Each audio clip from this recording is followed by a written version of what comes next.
Thanks for joining a couple of 90s kids. You're listening to Stuck in My Generation.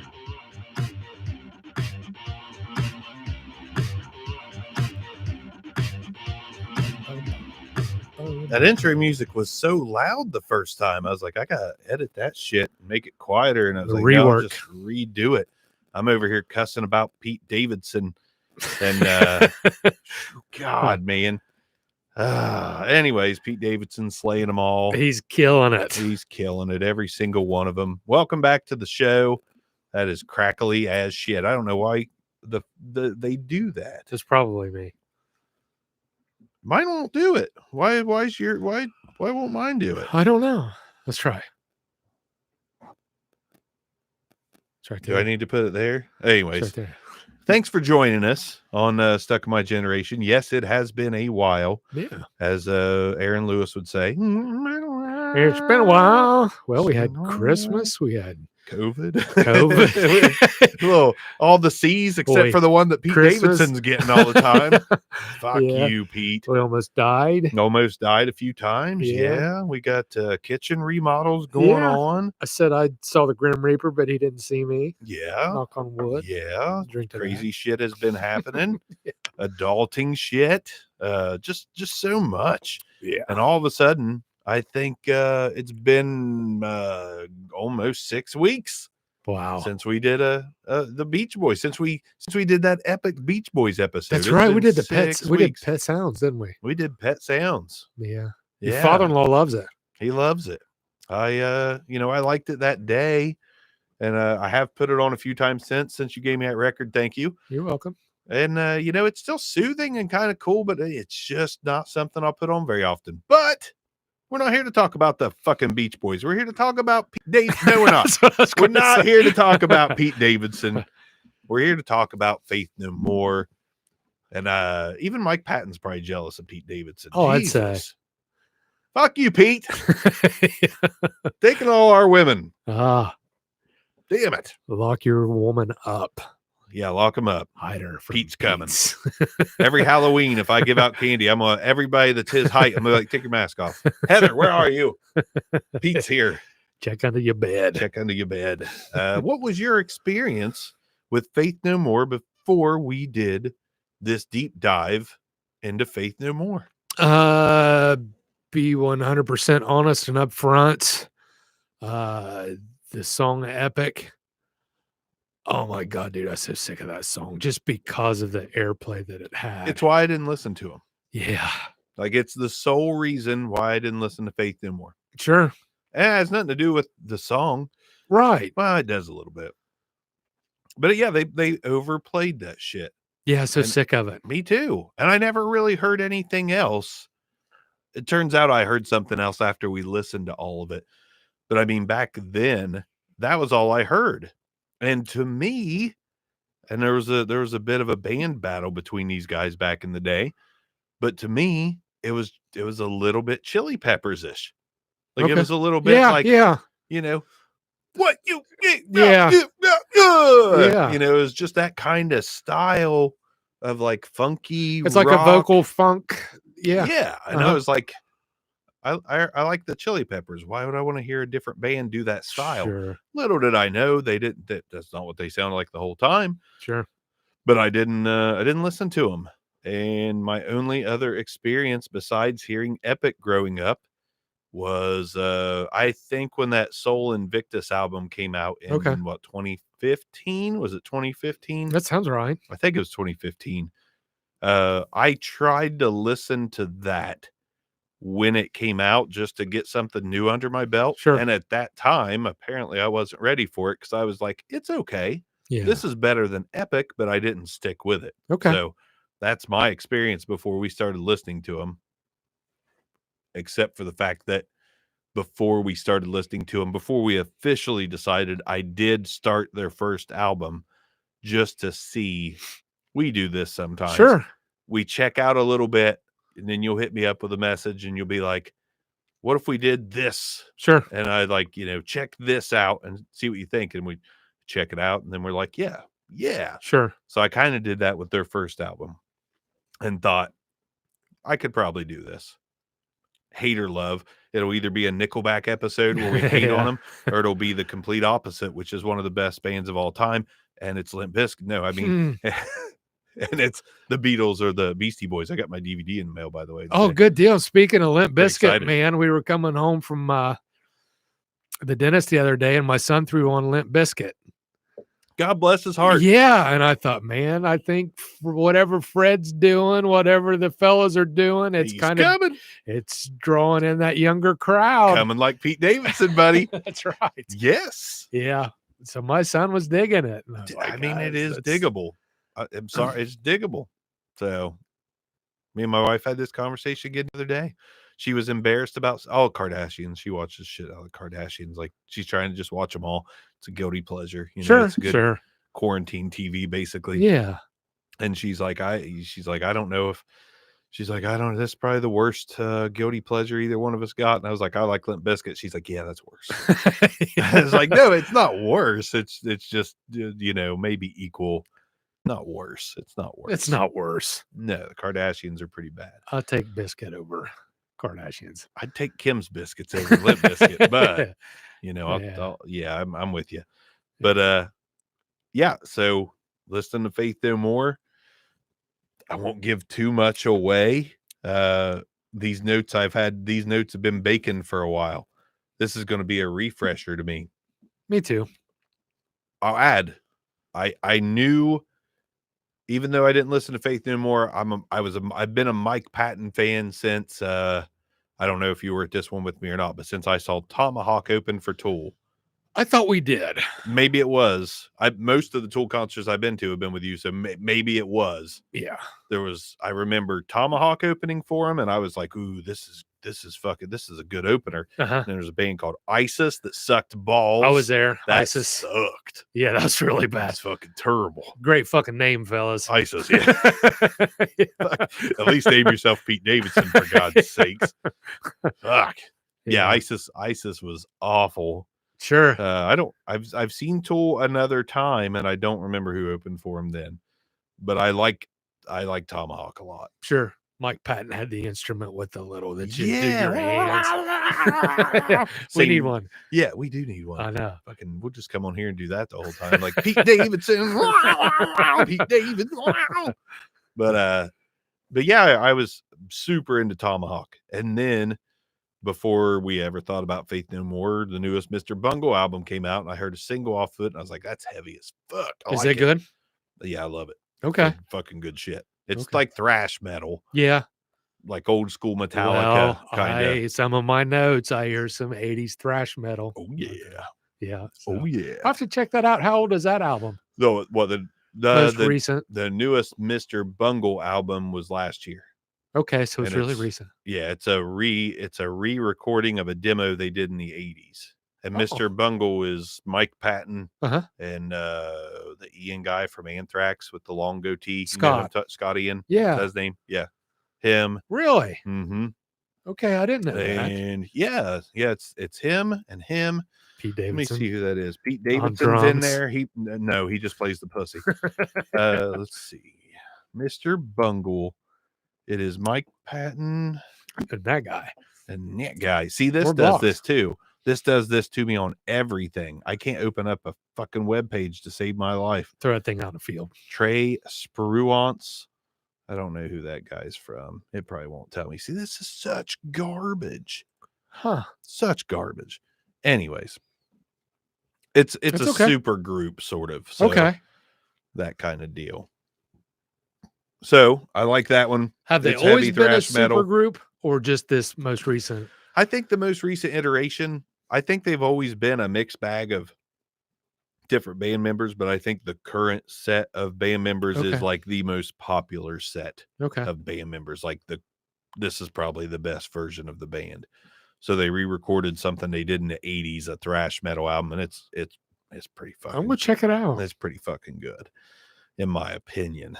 Yeah. Some of their other stuff was real funky and weird, but this one was just straight fucking heavy. Okay. Good stuff. Good. Mike Patton can scream. So somehow, some way, to the not sure the word I'm looking for, but to the disparagement of the Faith No More community. I don't even know if that made sense. Appalachia, son. We talked about Pete That's all right. Davidson, and we drink some beer. But yeah, Faith No More is the last band I get into that Mike Patton, and that doesn't make sense because Faith No More is like his flagship band, Sure. as they say. Sure. So it's weird, yes, but the outcome was cool. So 1985, We Care a Lot from Faith No More. These fellas, they cared a lot. They cared a lot. Yeah. So considering it's 1985, I was kind of like, this is kind of cool for 1985. Mm-hmm. Track 1, We Care a Lot. I actually love this song. Okay. I like it. The whole, and I think it's because in movies and TV, I've heard that riff so much, the down, down, down, down, down, down. Yeah. Like I've heard that in so many things. Yeah. Like that's a really popular riff for entertainment. Like I've heard it in movies, I've heard it in shows. Oh, yeah, I know what you're talking about. And that I've always loved that riff. So somehow that turned into me liking the song. I scored it a 4. Did you really? Okay. I did. I like this song a lot. I think the riff is kind of iconic. And I will say that this is the highest graded song on the album for me. Yeah. Right off the rip. Graded it a 4. I liked it. What do you think about We Care a Lot? I see some faces. You've got a lot to say. I did not like this track. I gave it a 1. And it's funny that you mentioned the little soundtrack clips, because a few steps ahead, one of my notes, it says that this track in particular should have been included in like an 80s BMX movie. I think it is. There might be something. I think it is. Like the movie Rad. I'm gonna have to. I gotta look up what all that song is in, but I swear to God it is. So I wasn't a really big fan, and this album is a different lead singer. This is pre-Mike Patton. This is pre-Mike Patton. You had a couple albums with Chuck Mosley, I believe was his name. Rest in peace. The dude is dead. Oh, is he really? He is. He died heroin overdose. Okay. Recently though, like in the 2000s, like in I think maybe even the 2010s. But yeah, so he's dead and gone. The next track, The Jungle, I gave this a 3. I thought it sounded really cool. Okay. That's really all I got on that. Like, it's just kind of a cool jam. I have a feeling where this is going on your end. What'd you grade The Jungle? 0. Don't like it. 0. Don't dig it. Didn't like it. Go ahead. Track 3, Mark Bowen. I'm interested if there's 2 zeros in a row. There's 2 zeros in 2 zeros in a row. I gave it a 3 as well. Did I thought the song was punk as fuck and it makes the album flow. Yeah. 2 zeros. Nothing to say about those zeros. I take it either, right? Just didn't dig it. It just wasn't for me. Yeah, I can see that because it starts getting worse for me. Yeah. Track 4 is Jim. I gave it a 2. I gave this track a 3. Look at that. Look at this 0 go. to 3. I thought there was a little bit of talent in this acoustic little diddly. That's cool.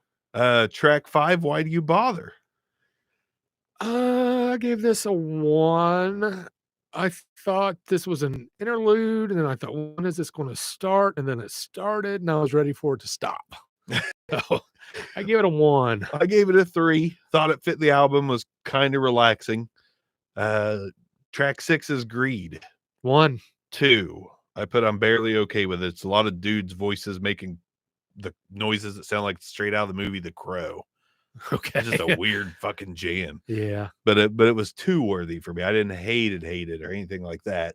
7, Pills for Breakfast. A good title, but I gave it a 1. I gave it a 3. Good for the album, and I needed a break from the dude's voice because his voice started great. Chuck Mosley's voice started grating on me. Yeah. So I was all about the instrumental here. That made me a little bit happy. Track 8, As the Worm Turns. Not the world, the worm. The worm. Gave it a 1. Gave it a 3. I put this as how synths should be used in rock. Okay. Like I like the way they use the synthesizers in this rock song. Arabian Disco. Gave it a 1. Gave it a 1 as well. I put annoying. Sure. Track 10, New Beginnings. 1. 2, Same as Above, and a weak ending for an album. My final score on it was a 2.6. Okay. Because I feel like it was ahead of its time a little bit. 1985. This was almost like post-punk, pre-grunge. I thought it was a little bit ahead of its time. That doesn't mean I liked it or loved it. 2.6 is kind of a lowish score. I don't dislike the Chuck Mosley guy, but it wasn't great or good either. But there's a couple songs I do dig and may listen to again. I was going to say, do you think you go back and listen to anything on this album? We Care a Lot I really like. Okay. Like I really do like that song. So maybe that one. That's probably it though. Okay. What was your score? Like 1.2? Flat out 1. Flat out 1. Yeah, just close. Just a 1. Yeah, there's nothing overly impressive. I just, I like the one song. I think for the most part, it's because of the nostalgia of I've heard it in a movie. I'm going to have to find out where I heard it, but I have. And I think a lot of it has to do with that. Could be. Album 2, Introduce Yourself, 1987. Sure. Small tidbit of information here because I got, I really wanted to do some research on this fan base. And the fans really like this album. Really? Yeah. That was what I said too. I was like, really? Wow. Like Pete Davidson like it, or like just, with that being said, track 1, Faster Disco, I gave it a 1. It's annoying. And Chuck Mosley was really hurting my ears at this point. I gave it a 0. Did not like it. Well deserved. Did not like it. Track 2 and song. 0. 1. I said, what is happening? This sounds like the Clash's really bad stuff. Well, that's a good observation. Track 3, Introduce Yourself. 1. Moved up a spot. That's right. As did I. I gave it a 2. Okay. Silly as fuck, but it kind of jammed a little bit. Sure. A little bit. 4, Chinese Arithmetic. This made me think of Guns N' Roses, by the way. Chinese Democracy. Chinese Democracy. Chinese Arithmetic, gave it a 2. And I put that Chuck Mosley's worn out his welcome with me. I gave this a 0. This is 0. Man, it's torture. It's torture to me. Maybe if I went back and listened to it, it'd be a little lower. But track 5, Death March, I gave it a 2. I said it's okay, but it's not hitting. 0. 0. Yeah. And the survey says 0. Track 6, We Care a Lot again. They care a lot. They care a lot. Yeah. I think they got a little bigger. Like they got a little bigger on this album and they tried to push that out again. Yeah. And they did re-record it. I like the original better. Fans of Faith No More like this version better. Really? Me and Faith No More fans, we don't get along. I joined a fan page just to feel these motherfuckers out. Did you? How'd that go? Not good. Really? No, it's went okay. They don't like my choice of albums, like ranked top to bottom. We'll get there. Okay. R&R track 7, I put 2, barely a 2. I'm sure. What you got? 1. Crab Song, track 8. I could not stand this track. I put 1. Annoying, just fucking annoying. Track 9, Blood. I gave it a 0. Gave it a 1. Annoyed, a little bit annoyed. Track 10, Spirit. I gave it a 0. I gave it a 2 for riffage, but man, I put Chuck's got to go. Final score, I had a 1.8. I was half surprised that it was almost a 2 because I thought it sucked. I didn't even add my shit up. I just wanted to get away from this album. I didn't care. It's not good. It's so bad. Not good to me. Pre Mike Patton, just not doing it. Again, Faith No More fans will disagree. That's okay. It's weird because I didn't expect that when I joined their forum of fans. I didn't expect them to love the stuff before Mike Patton because I was like, no way would this band have made it if they wouldn't have switched to Mike Patton. Yeah. And they still didn't make it. They're not huge. I guess the band themselves are aggravated that they never got any bigger than they were. Okay. Because they feel like they're a really good band. Yeah. With really cool music. And they, they just didn't catapult to anything really. A few hits here and there. But yeah. Then you got the real thing in 1989. This is where things get better for me. Yeah. I hate to give anything away, but this album was really ahead of its time. It was really ahead of its time. Yeah. It's 89 still. We're still in the 80s. I don't know if Nirvana's Bleach had came out or Alice in Chains, maybe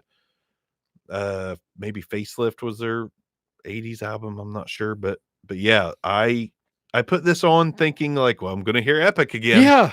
Here comes Epic. I gotta, I was very. what is it? Yeah, I was afraid. I was Not a little bit really afraid too. but And I kind of knew that I would probably like the song a little more since I hadn't heard it in so damn long. sure. But I was like, how much more could I actually like it? But track 1 on The Real Thing, Faith No More, from Out of Nowhere, I gave this a 4, and I put it's a breath of fresh fucking air. Yeah. Thank God for Mike Patton's voice. Oh, he saved their asses. Yeah. I gave this track a 3.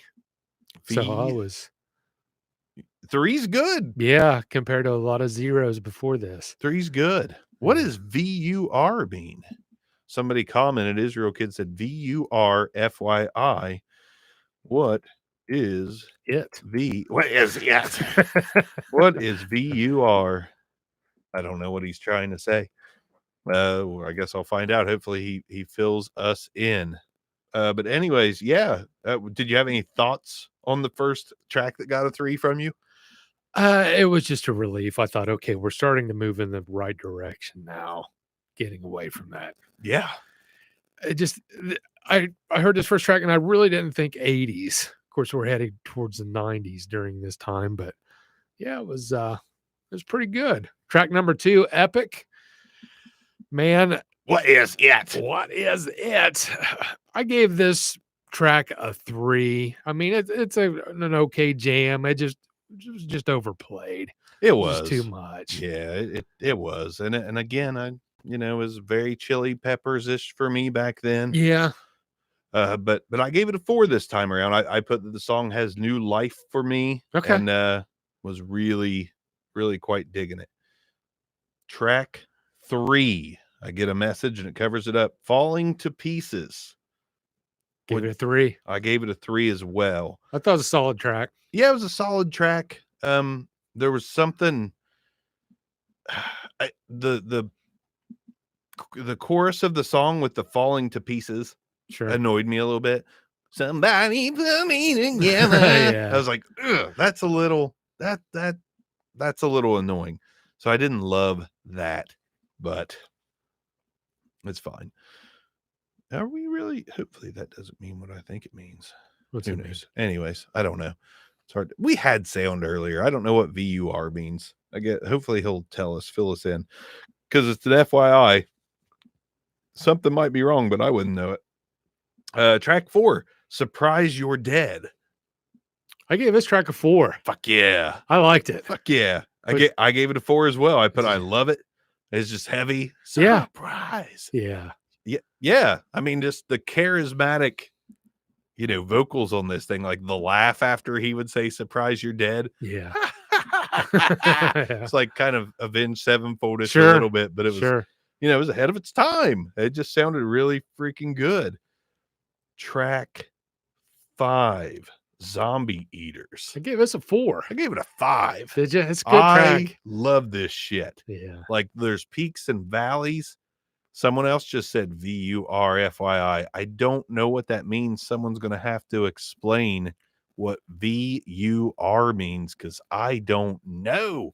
I'm 40. I don't know what these abbreviations mean unless it's LOL TTYL. I don't know.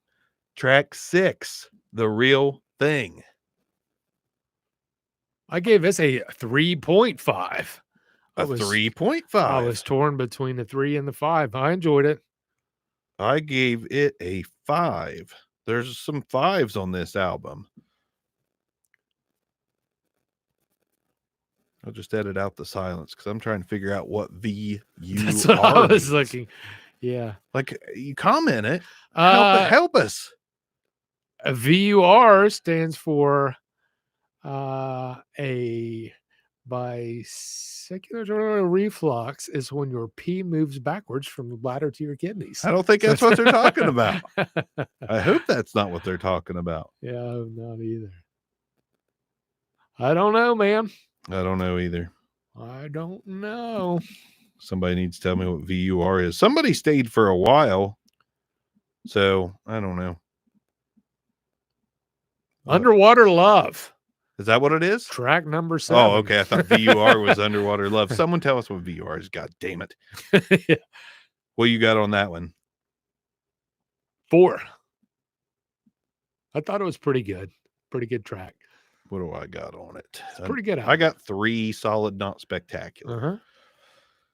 Next track, The Morning After. What'd you give that one? 3. Gave it a 4. Mhm. That was good shit. More Mhm. peaks and valleys. Mhm. More of that, like, don't want to call it prog, but like, you know, you get quiet for 30 seconds, explodes for 30 seconds, simmers down. It was unpredictable. Unpredictable. I like that. 9, Woodpecker from Mars. Or was it woodpeckers? I'm not sure if it was plural or not. 4. 4. I gave it a 4 as well. And it's not often I love an instrumental, but I was digging this one. I heard a little bit of Adam Jones in this. I did too. Did you? Yeah. A little bit of a Tool vibe. A little bit of a Tool vibe. Uh-huh. Totally heard that. Absolutely. 10, War Pigs, a cover. Fucking 5. I gave it a 4. Oh my gosh. But I felt pretty strongly about that 4 almost being a 5 because that is that's one of the better covers I've heard in it's a long so time. good. Yeah. It's so good. Really, really good. Like I'm surprised there's a cover on an album like this. Like I was not expecting it. I had to look to make sure it wasn't a deluxe edition thing or something like that. But yeah, that's one of the best covers I've heard in a long time. Track 11, Edge of the World. 4. 3. Thought it was a solid ender. It felt like coming down from something. Yeah. At the end of this album to have that ender. This album, 3.9 for me. I love it. It's a keeper in the rotation. I gave it a 3.7 and pretty close. How did I not know that this album is as good as it is? Because it is. I got stuck on this one, man. Like I said, it's been 5.5 weeks or so since we've been up here. I hate to guess how many times I listened to this album. It was more than 10. Okay. I jammed the shit out of this album because of tracks like Surprise You're Dead and it's good. Woodpecker from Mars and War Pigs. I was just like, shit, man, this is real. This has just got me. This is good. It's like good mood music. It made me feel real good. Made your life better. Like Pete Davidson does all those ladies. It made me feel nice and good. So that is I guess I could classify that's one of the better albums I've heard by way of doing this podcast. Good. Like it's up there. Good. Here's where me and the fans start to disagree. Angel Dust is considered widely to be Faith No More's best album. Really? Widely. You talk to a longtime Faith No More fan, they're going to tell you Angel Dust is the pinnacle of the career and not much comes close. Okay, that's interesting. I found that to be interesting as well. Still waiting on someone to say what VUR is. How does 2 people say it? It's going to drive me nuts? Yeah. It's going to drive me nuts. Crazy. But Angel Dust 1992. Mm-hmm. We'll jump right in. Land of Sunshine. I gave it a 3. I liked it close to a 4. But based on what I had just heard on The Real Thing, I was like, this isn't as good as most of the songs on The Real Thing. So I'm going to go 3 because I like it. I don't love it. What'd you give it? I gave it a 3. It was okay. You're on the same path. Yeah. It was okay. Track 2, Caffeine. What'd you give it? 3. I also gave it a 3. I said close to a 4 again, but it lacked, somehow the guitar tone lacked punch. Okay. It felt a little weak, and I couldn't really explain it other than that as to why I couldn't score it higher. Like, cause I kind of liked the song, but the guitar just didn't have enough punch for me. Midlife Crisis. 5. I gave this a 5. And I watched a live performance of this. Oh, I need to do that. And it was so good. So that turned my 3.5 up to a 5 after I saw it live. Maybe that's what I needed to see. Oh, it was good. I after I watched that live performance of this is my favorite Faith No More track up to this point. Wow. Yep. Big words. I Yep. gave it a 3. Okay. I never loved it. This was the other song that I had heard somewhere along the line before doing this. Mhm. Like, I knew this song when I heard it. Yeah. And I do like it. It was very close to a 4, but man, I got so stuck on the real thing Sure. that I don't know if anything could have blown me away on this album after that one. And I listened to this one quite a few times. I didn't give up on it. I didn't, Okay. I didn't do anything like that. It was good. Track 4, RV. I gave this a 3. A lot of spoken word. I'm not a big fan of the spoken word stuff. A little bit of twang in this. Yeah, there was a little bit of twang in it. Yeah, so I gave it a 3. What did you give it? I gave it a 4. I found it oddly endearing and calming, and I kind of like the weird way he talked through it. So it was one of those songs that I was kind of surprised that I liked, but I did. Track 5, Smaller and Smaller. I gave this a 5. Damn. Yeah. I'm gonna have to listen to some of these 5s. I'm gonna have to have you send me your notes. Yeah, the kind of a Tool flow. Okay. It reminded me of Tool just a little bit. Small. I remember this. Smaller and smaller and smaller. But didn't he kind of whisper some of it? Smaller and smaller. Seems like it. It's been a while since I listened to it because, yeah, I tried to give it some time, but then I'll explain why I gave up on this one. Okay. Like I said, I gave it a 3. I thought it was solid, just no wow moments for me on that track. 6, Everything's Ruined. I gave this a 3. I enjoyed the guitar part of it. I gave it a 3. So far, Angel Dust is hitting you a little more than me. I gave it a 2. Okay. Thought it was a little boring. Malpractice. I gave this a 3. I said I'm calling this track Smart Stoner Rock. I gave it a 2. I thought the structure was a little odd. That's all I got on that one. Track 8, Kindergarten. I gave this a 3. Eddie Van Halen harmonics. I am like one point below you on every single track so far. Yeah. I gave Kindergarten a 2. Just kind of meh for me on that one. Track 9, Be Aggressive. I gave this a 3. Now we're on the same page. I kind of the cheerleaders in this song. Be aggressive. Yeah, I didn't like that. I didn't mind it. I thought it felt like something from the last album. I thought it was kind of funky. Kind of dug it a little bit. Track 10, A Small Victory. 3. 1. Didn't like it at all. Okay. Track 11, Crack Hitler. 3. Gave it a 2. He kind of had that gas mask sound on this one, which I normally like. Yeah. I just thought it was okay on this one, though. Here's a fan favorite from the community, Jizzlobber. Jizzlobber. I was in between. I shouldn't do this, but I give it a 3.5. It's kind of heavy, doomish, but I dug it. I gave it a 2. Okay. Just kind of odd. I just felt it was odd. This whole album hit me weird. Yeah. It hit me weird. Track 13, Midnight Cowboy. I gave a 1. I give this a 2. Okay. Track 14, Easy. I gave it a 3. I gave this a 4. This is a it. Lionel Richie track. Yeah, it is. I love another cover. I thought it was good. And I thought you guys are kind of a risk taker. Yeah. You know, doing a Lionel Richie, and it shows your diversity. And yeah, I liked it. Yeah. Well, see, and the thing about Mike Patton, like his he's got another, I can't remember if it's like just under his name. I think it is like solo albums, Mike Patton. Okay. So it's in the line of that cover. Really? Like it's so much more big band behind him, you know, horns and just different instruments, and he sings more smooth and like, you know, croonerish. Yeah. It's interesting. He does so much shit. The guy does so many different styles of music. Yeah. Just kind of crazy. Whoever that one watcher is, tell us what's wrong with the stream, because I'm just trying to wrap my head around that. I scored this album a 2.42. No More fans, I'm sorry. I know you're pissed off. Whoever listens to this after the fact of the podcast coming out. I just couldn't get into it, man. And I tried, because everyone told me like this is their artistic pinnacle. This is the shit. This is the album. This is this is on a ton of lists as one of the best albums of the 90s. Wow. Yeah. Yeah, I didn't feel it.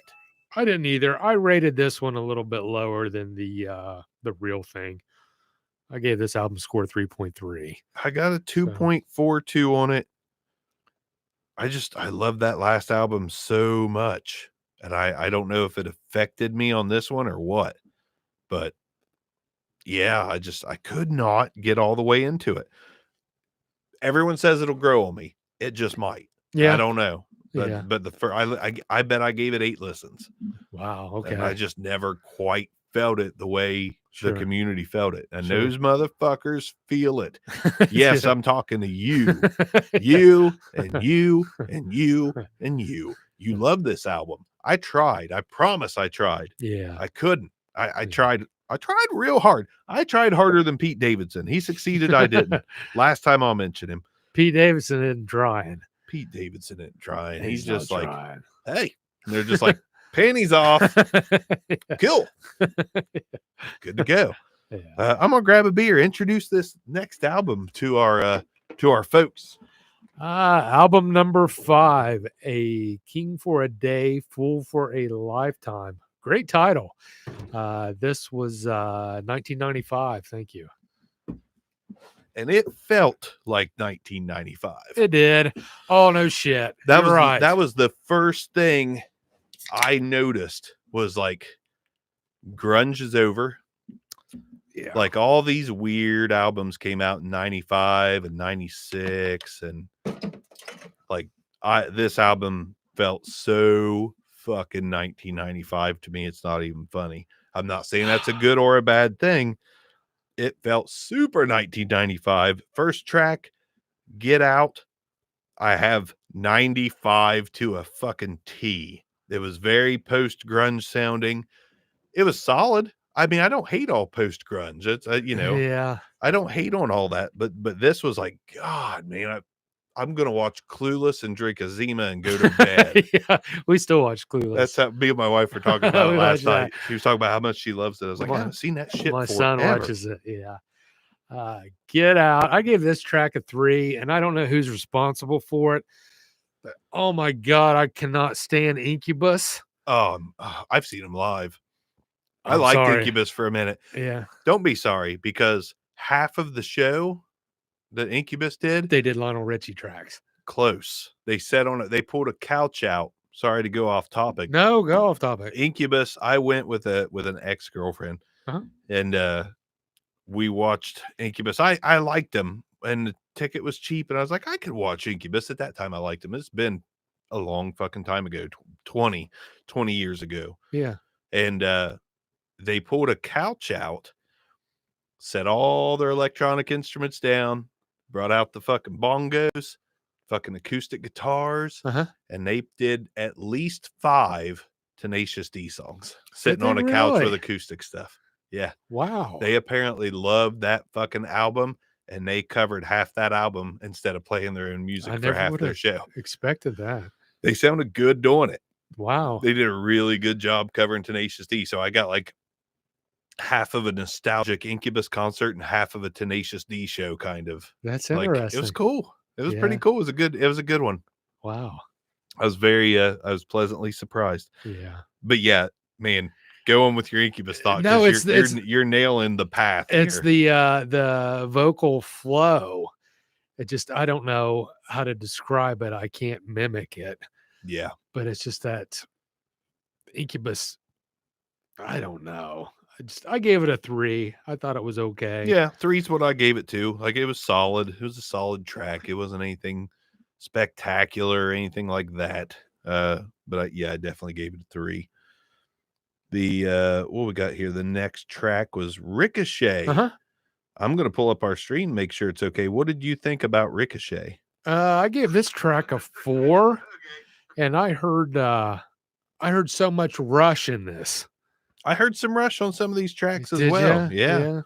Yeah. So I gave this a 4. I dug it. I gave it a 4 too. And my line is I dig this one a whole lot. This was one of my favorite jams off the album was Ricochet. So good. I have to agree with that. Yep, I was digging it. Track 3, Evidence.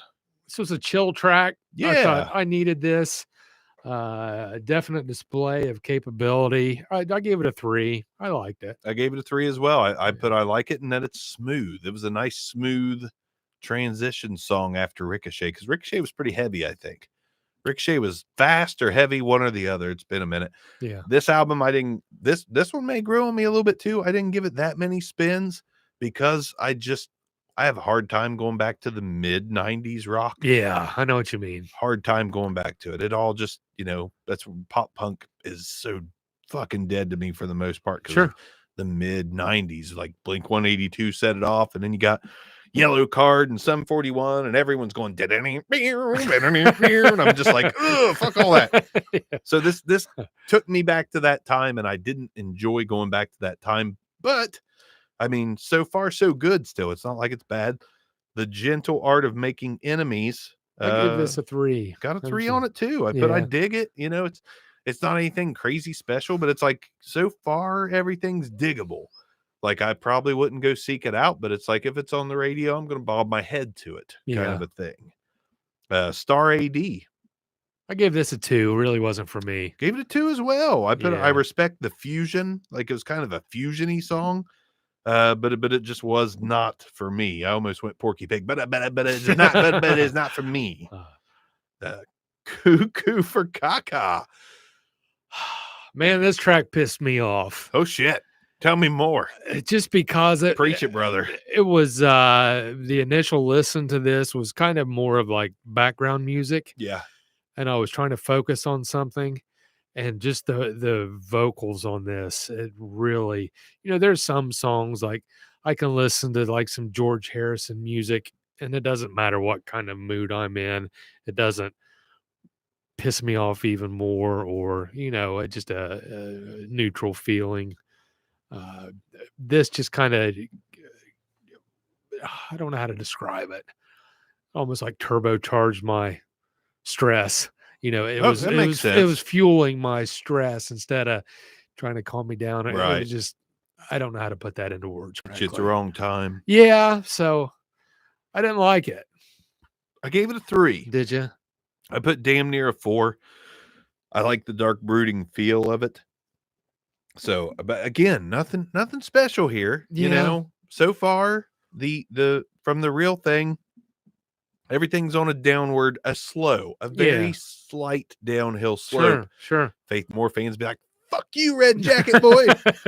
But I just said, just so far, I felt like I already hit the pinnacle with the real thing. Sure. Then we got track 7. Caralho Valdor is the best I can pronounce that. I got a 1 on it. I thought it was boring.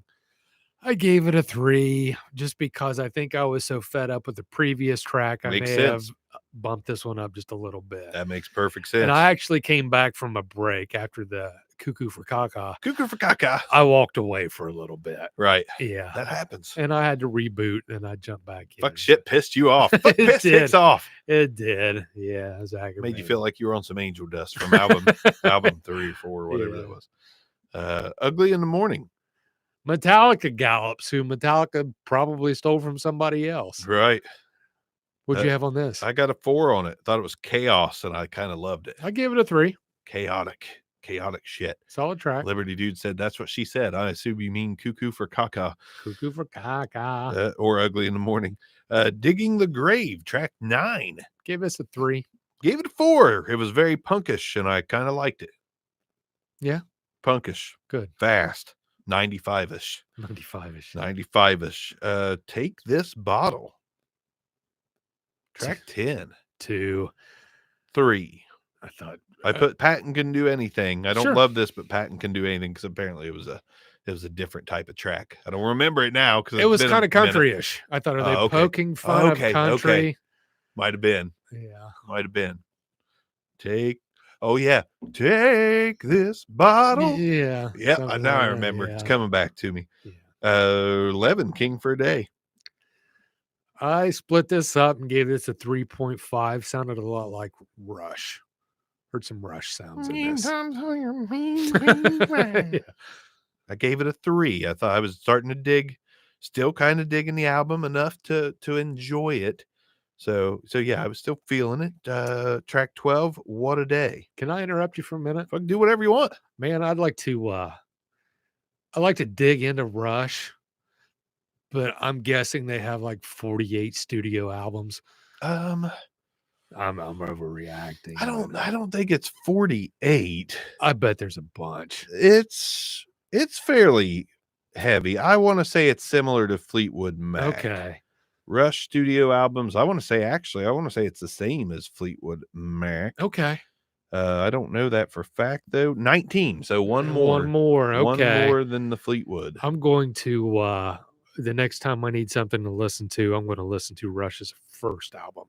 I'd be interested to see what that sounds like. Interesting. It is. Yeah. I mean, But I didn't mean to go off. It's interesting. Oh no, that's fine. Anytime you start talking about what changed? Because or are you just curious? Because you don't seem to. Curious. The Geddy Lee's voice. It's grown on me. I have to be. It's really grown on me. In My wife can't stand it. Yeah. Get your shovels. He wants to dig in. That's right. That's right. So I'm going to give him another chance, but I'm very intrigued by their sound because it's three dudes. What a freaking sound! And I sent you that live thing, right, where they did a really long fucking play in. I don't know. That may be the last thing we do before you go. Just because Geddy Lee doesn't even sing, but to watch these dudes play, it was like the opening of the show. I can't even explain it. Yeah. But to watch them play and the sound that they made as a three-piece. It's crazy. On this one live clip, I was just like, it's one of the best live things I've ever seen in my life. Granted, it was live on YouTube. But it melted my fucking brain. Wow. It was that fucking good. Wow. I watched the documentary, and the only part of the documentary that I remember was, I don't know the guitar player's name. Alex Lifeson. Okay. He was at his parents' dinner table, and he was like 17. He's like, I want to be a rock and roller. And they're like, trying to think, well, you sure you don't want to be a dentist or something? and so he knew at that early of an age what he wanted to do. And I just thought that was really badass because, when I was 17, I was like, beer. Pussy. I wasn't anything else. Beer and girls. I thought this dude's, he knows what he wants to do. He knew what he wanted. I respected that. He knew. Track 12. What a Day. What a Day. Gave us a 3. Gave it a 3 as well. Grudging Along. Good stuff. Yep. Track 13. The Last to Know. 3. Gave it a 2. Thought it was okay. Almost a 3. Yeah. Didn't go 2.5 on it, but almost a 3. Yeah. I could have gave it a 2.5, I guess. Yeah.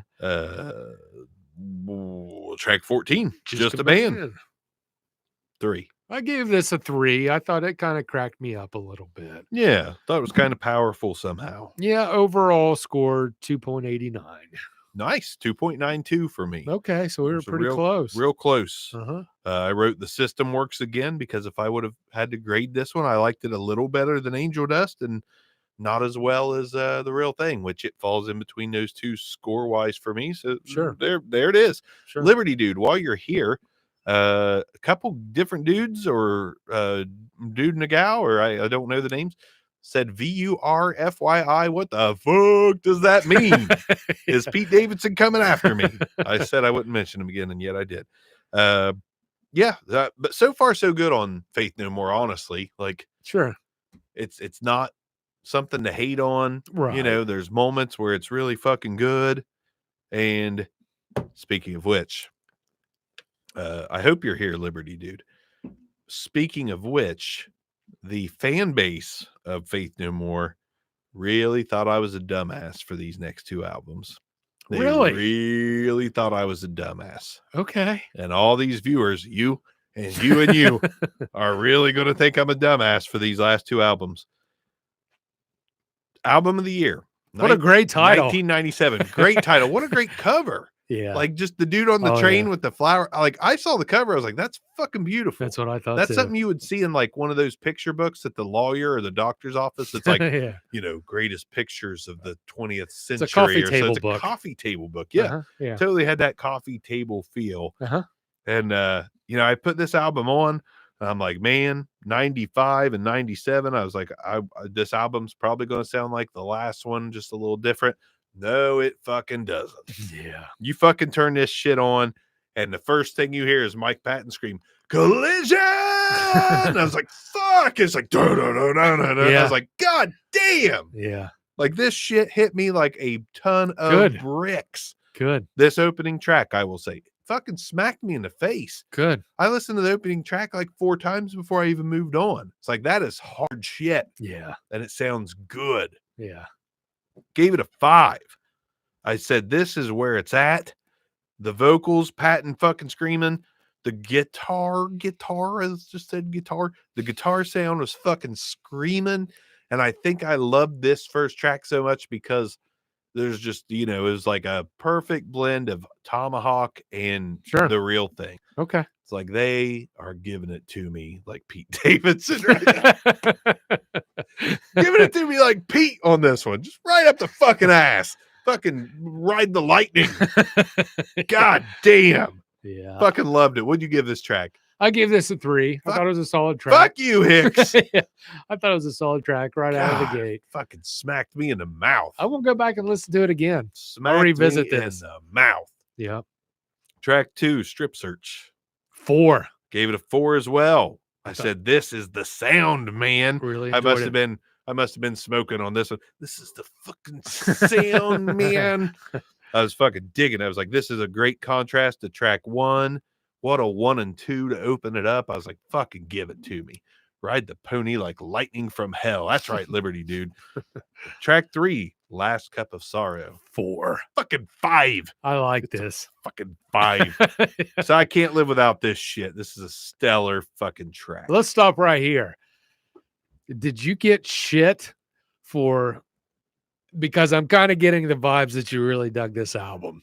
Is this not a fan favorite? They fucking hate this shit. No shit. They hate it. They hate it. Really? They hate the next one too. They think the next one's the worst fucking album in their whole discography. No shit. Yes, they said it's trash. Huh. Like, not all of them. There's a bunch. I love you guys. There's a bunch of there's a bunch of hardcore fans that just think these last 2 albums are pure shit. Yeah. And then you've got a bunch of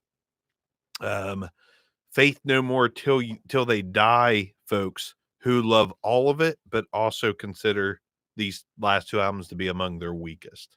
Really? Hardly anyone loves it. Man. It must be a new fan thing.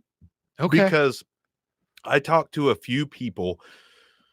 I go all in on some of this shit sometimes. Sure. I dug this band so much that I jumped into this fan forum. I was like, hey, motherfuckers, my name's Jeremy, and I'd like to tell you about my favorite Faith No More albums. Here's the best, and the next, and the next, and the next. And they shredded your ass. And a lot of them shredded a lot of them gave me the fucking condescending, like, oh, Angel Dust will be your favorite before long. And, oh, you'll see, Introduce Yourself as one of the best ones. Like, yeah, you're just feeling the hype. And, and I'm like, I've listened to all this shit. I've been listening to it for weeks. Yeah. Like, if shit's going to grow on me, I got a pretty good idea. And then there were some other folks that were like, I love album of the year. I love, and you're like, oh, cool. How long you been listening to? Oh, like 3 months. I'm like, oh, okay. So it's a new fan thing. It's a new Faith No More fan thing. Okay. But man, I see, that's the thing. You've got, what am I going to mention? Do you know what I'm going to mention? Everyone out there should know what I'm going to mention. When you listen to Tool, you've got your people that want to hear nothing but hard ass Tool. Sure. Metallica, same thing. Sure. Give me Justice for All. Yeah. Like, I kind of fucking like the new shit too. Yeah. I even like Load and Reload. Like, I like watching bands and artists grow. Sure. And doing different things. And I think sometimes they just fucking hit one out of the park. Me and you love 10,000 Days. Yeah. Most Tool fans that like the Nothing But Heavy and the other shit, they think that's the worst album. I know. Fuck that, man. That's a great album. I know. In my opinion, in Hicks's opinion. But like everybody, you've got, I take it as Faith No More fans that grew up and started listening to them in 89. They followed. Or 80, whatever, 5. Yeah, they followed, and they probably had a different perspective. Sure. But at the same time, I mean, I fucking heard Nirvana pretty much from the get-go, and I still think In Utero is the best album. That's a damn good album. So, I mean, some people get stuck on what they heard first, and that's Yeah. the way I kind of see the Faith No More clan. And the Faith No More clan likes, I think Angel Dust grabbed a bunch of those folks that were into like the really odd, because that's an odd album. Sure it it's a is. strange fucking album overall. It's experimental and it's kind of odd and weird, and I like some experimental albums. Sure. That one I just don't love. But yeah, people, those fans think that I'm a crazy for liking this fucking album of the year so much. I'll tell you how much I like it at the end. God damn. I'm anxious to find out. Naked in front of the computer. Naked in front of the computer. What'd you give this one? I gave this a 2. This track really wasn't for me. Gave it a 4. I said this album is a motherfucking banger. I'm gonna pull the billboard. Pulling the Bill Burr. This album is a banger. Fucking banger. That's good. So good. That's what he does. That's what he does. Fucking loving all this shit so far, man. Every fucking bit of it. Track 5, Helpless. 5. It's a 5. Fucking 5. Oh, it's a great track. Fucking 5, and you can listen to it for free. Fucking good. So good. I put this shit right here, man. I said man a lot on this album. Man. You know what, man? This fucking album, man. I was like, the flow of this album is so good, and I love a good whistle on a song. Like this song had a whistle in it. He's like, oh yeah. I love a good whistle in the middle of a hard track like this. Sure. I don't even know if it was hard. The whole song, man. Fucking, I'm so glad to hear you give a 5 Give out it a there. 5. Good shit, man. Mouth to Mouth, track 6. 4. 5. Talk about not sounding the same as the rest of the album. I put fuck yes. Like this shit is just this album flows like it has one of those all-time flows to me. The flow of this album is killer. Good. Killer. 6 or 7 or no, wait, yes, 7. Ashes to 5. Ashes. Fuck yeah, Hicks. I gave it a 4. I said, well done, fellas. Well done. That's what I said. The flow is insane. Good shit. 4 all day. I fucking probably a 5 by now. I got myself so worked up and pumped up. Track 8, She Loves Me Not. I thought this track's kind of quirky. It's not really for me, but it's still okay. I gave it a 3. Gave it a 4. I put They Can Do No Fucking Wrong here. They can't do anything wrong. They just can't. They can't do anything wrong at all. Got That Feeling. Dick Dale Surf Rock. Dick Dale Surf Rock. What'd you give it? 2. I gave it a 4. I said, still not letting me down. This shit rocks. Yeah. Fucking rocks, bro. It rocks. So good. Track 10, Paths of Glory. Give it a 3. Gave it a 4. I said, I love it all. Fucking the flow of everything. Just like hard, soft, hard, soft, hard, soft. Pete Davidson, not Pete Davidson. So good. So fucking good. Track 11, Homesick Home. I gave this a 3. Gave it a 3 as well. I put, oh my God, it's a fucking 3. So it's still good. But it's not great, but it is still good. Track 12, Pristina. Give it a 4. Give it a 4 as well. I love this sound as a closer, so calm and deep, like Pete Davidson. Yeah. I like this album. Fucking good album, man. I gave it a 4.25. Damn, that's good. 4.25. Wow. I still fucking put this. If I come home from work, if I get in my car from work and I'm fucking pissed off, I fucking tap my phone. Collision! I was like, fuck yeah.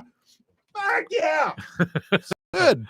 I love the shit so much. This album is it's up there for me, man. This is one of those albums. It's like, I wish the fuck I'd heard this in 1997 when I was fucking 16 and a half, slaying vag like Pete. No, not really. I think I had slept with one person.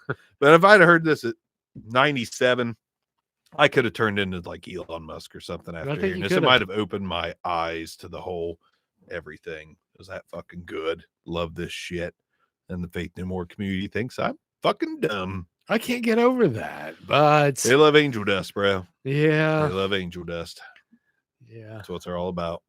That fucking stork on the front of the album. They just want to stare at that goddamn bird all day. Yeah, I rated this album higher than Angel Dust. What'd you have it? 3.5. It's a pretty good score. Yeah. Yeah. I liked it. Pretty good. I could go back and listen to this again. You should. Fuck, turn that shit up. Yeah. Turn them shits up. 2015, Soul Invictus. Quick fact, recorded in a rehearsal space, not even in a studio. They just fucking decide to, on a whim, throw it together in their rehearsal space. Okay. They were very happy with it. Couldn't understand the hate from the Faith No More community. Why do you hate us? Yeah. I didn't hate them. I didn't I either. didn't hate them at all. Track 1, Soul Invictus. I gave it a 4. I gave it a 3. I said, Well, it was a good fucking song. MP still got it after all these years. Fuck yeah. Track 2, Superhero. 3. 5. God, Okay. I love this shit. Good. Fucking good. Just the whole leader of man. Like, Yeah. There's this weird, almost Indian tribal, the whole like, Sure. doom, doom, doom, doom, doom, boom. Yeah. I've heard that, like, it sounds like something on the show Heroes, if anybody's watched that show. But man, they're fucking slamming me all over again, like Pete Davidson, track 3, Sunny Side Up. Give it a 3. Give it a 4. Did Fucking ya? dug it so much. His voice, man. Mike Patton's voice is just fucking killer. Yes, it is. Track 4, Separation Anxiety. 3. Gave it a 4. Loving this band. 5, Cone of Shame. 3. 4, Hits Different. Love it. Oh, fuck. Fuck! It's fucking good. Track 6, Rise of the Fall. 3. Gave it a 4. What else can I say? The flow, the weirdness. It's fucking great. It's fucking great. My God. 7, Black Friday. 3. Gave it a 4. Said doing no wrong again. Some acoustic flair thrown in. Love it. I know this next track, Hicks. Track 8, Motherfucker. 5. 5. He gave it a 5, folks. He gave it a 5. I gave it 4. I love it. I love it. The only reason I couldn't give it a 5 is because there's so many fucking good tracks before this. Okay. Like I started really weighing it. I was like, I really love this song, but do I love it as much as the other 5s? And I went through all the 5s. I was like, it's just a tiny bit below. Okay. It's a little below. So I gave it a 4. Gave it a 4. Still love it. Track 9, Matador. 3. Gave it a fucking 5. Gave it a 5. Yeah. You hear those vocals and this music, the fucking range of this shit, and the last 2 minutes of this song are incredible. This is a fucking Tool song. This is a prog rock up and down Lateralis type jam. I want to go back and revisit it. Fucking listen to Matador closely. I will, because it is a journey. The forum just wanted to know the color setting on your lava lamp. That must be what that means. VUR lava lamp. Fuck, I don't fucking know. I don't understand people's way of speaking to me lately. I just understand fucking Faith No More. Then we got track 10, From the Dead. Gave it a 3. I thought it was a Christmas song at first. Gave it a 3, but it's a 3. Still cool. It's an ender. One of those enders. They're real weird on the enders. They do weird shit. Yeah, on the they enders. do. The closing track is always strange, apparently. But total score 4.1. Wow. 4.1. I put these last 2 albums are an absolute joy. This band is up there in the elite for me. Tool, Beatles, Beasties, Queens of the Stone Age. Oh yeah. Faith No More has slithered in like Pete Davidson's hard cock. This cock's hard. Slithered right in there and really made me notice them. To the, not to the joy of Faith No More fans. These last 2 albums really sealed the deal as far as making me a Faith No More fan. It's good shit, man. When I can't think of what to listen to, and I'm like, should I listen to the Beatles? No, I did that last week. Should I listen to the Beastie Boys? No, I did that this week. What should I listen to? And I'm like, fuck, I'll put Faith No More on. Yeah. And I'll just fucking start it. Album of the year. Then listen to Soul Invictus. Then I backtrack to Surprise You're Dead. And that album, real thing, whatever. Sure. And it makes me pretty fucking happy. Makes me happy. It's just fucking good. I do have to say that there are some hidden gems in this discography. It's just such a nice change of pace. I mean, how many artists have we reviewed and we didn't find shit? We were just glad to get it over with. Half of them. Yeah. So it's a relief to go through an artist or a group like this and find some good songs. Man, you and I think we're both picky. Yeah. And when you're picky, if you can find something that you even get any joy out of, it's a goddamn miracle. Sure. Fucking miracle. Yeah. We've listened to so much shit that's like, How would Bill Burr say it's a miracle? It's a goddamn miracle. I have no idea what I knocked off just now. I'm fucking everything up from the It excitement. must not have been too important. We're still on. But yeah. Liberty Dude says you need to add shot dunks when you give it a 5. What's a shot dunk? Why is all this language over my head? What the fuck is a shot dunk? I don't know. I'm anxious to find out. Are we just dumb fucking Ohioans? Is Yeah, that what it is? What is a I shot am. dunk? What is a shot dunk? It's a VUR shot dunk. VUR shot dunk. Maybe they know you got an Oculus headset and you're VUR. VR. It could be. I don't know. Faith No More is fucking joy though. It Good was. fucking It was. shit. Yep. I'm very happy we did it. I am too. And the downside, when you start on a Fleetwood Mac and have to listen to a band that starts out as a blues rock band, and I've made it pretty clear how I feel about the blues. Yeah. I respect it. When it's done properly, I think it's really fucking good. Sure. But it's also really hard to make the blues your own. It is. Like, it's not believable to me. Yeah. It can be done. I mean, my example is Gary Clark Jr. Yeah. I think he makes it his own. Yeah, I do too. But do I love Gary Clark Jr.? No.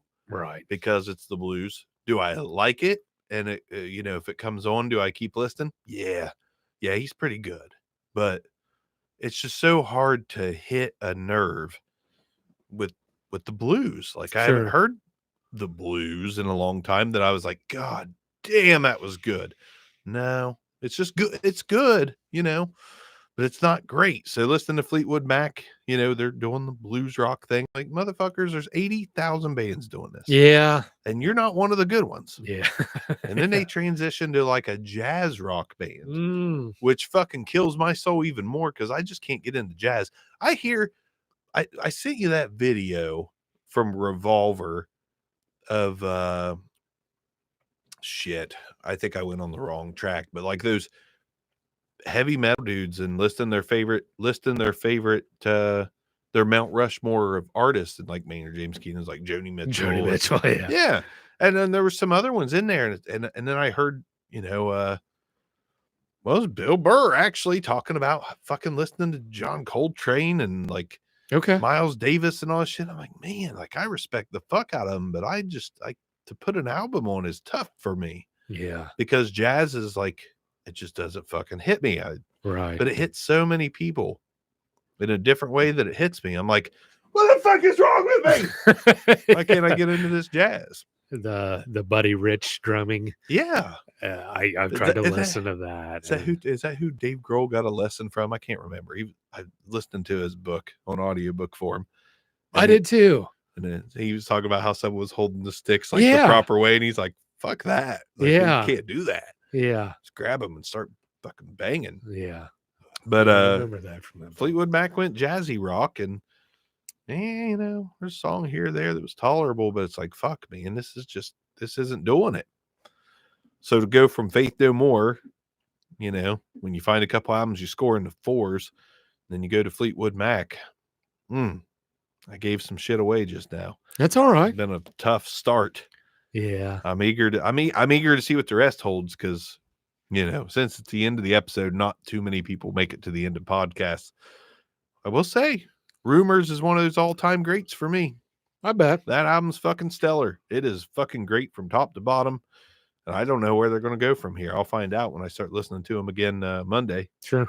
But damn, fuck, shit's tough. It's tough to get through those big discographies. They're, even Rush. Oh, yeah. I've went through quite a few Rush albums and started taking notes already just for myself. Sure. And it's not all good. There's that 80s shit. Oh, yeah. It's 80s. It's 80s. Yeah. They went heavy synth for a minute, just like everyone else. And it doesn't always do the job.